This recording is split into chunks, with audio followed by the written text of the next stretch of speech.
مرادوں میں شامل ہو گیا۔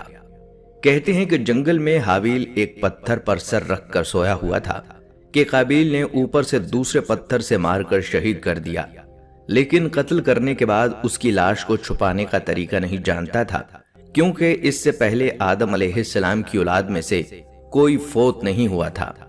اس لیے قابیل حیران اور پریشان تھا کہ اب کیا کرے۔ پھر اللہ تعالیٰ نے مہربانی فرما کر ایک کوے کو بھیجا۔ بعض کہتے ہیں کہ 2 کوے تھے، ایک نے دوسرے کو مارا، پھر زمین کورید کورید کر گڑھا بنایا، پھر اس میں اس مردہ کو رکھا اور اس پر مٹی ڈال دی، جیسا کہ فرمان باری تعالیٰ ہے۔ پھر اللہ نے ایک کوا بھیجا جو زمین کھودنے لگا تاکہ اسے دکھائے کہ وہ اپنے بھائی کی لاش کیسے چھپائے۔ یہ دیکھ کر وہ بولا، ہائے افسوس، کیا میں اس کوے جیسا بھی نہ ہو سکا کہ اپنے بھائی کی لاش چھپا دیتا۔ اس طرح بعد میں وہ بڑا شرمندہ ہوا۔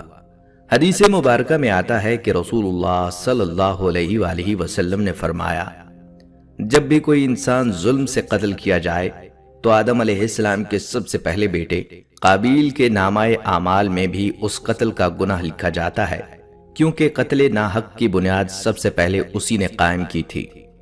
حضرت حابیل کے شہید ہونے کے بعد حضرت آدم علیہ السلام غم زدہ رہتے تھے، کیونکہ یہ ان کی نسل میں پہلا واقعہ تھا، تو اللہ تعالیٰ نے اپنے فضل و کرم سے ان کو حضرت شیس علیہ السلام جیسا بیٹا عطا فرمایا، تاکہ ان کی نسل سے حضرت محمد صلی اللہ علیہ وآلہ وسلم پیدا کیے جائیں۔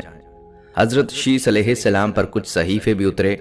حضرت آدم علیہ السلام نے وصیت فرمائی تھی کہ حضرت نوح علیہ السلام کا زمانہ پاؤ تو میرے جسد کو کشتی نوح میں رکھ دینا، ورنہ اپنی اولاد کو نصیحت کر دینا۔ معراج النبوت میں ہے کہ حضرت شیس علیہ السلام حضرت آدم علیہ السلام کی تمام اولاد سے زیادہ حسین اور خوبصورت تھے، اور تمام ظاہری اور باطنی کمالات سے پر تھے، اور آپ کی پیشانی میں نور محمد صلی اللہ علیہ وآلہ وسلم سورج کی طرح چمکتا تھا۔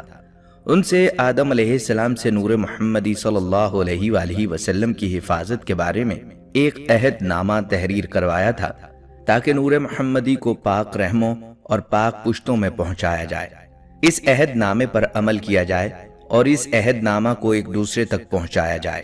چنانچہ اسی طرح کیا گیا۔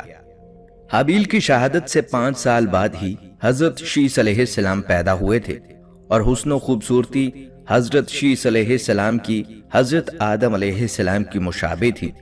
حضرت آدم علیہ السلام نے قبل از وفات شیس علیہ السلام کو اپنا ولی عہد بنا دیا تھا۔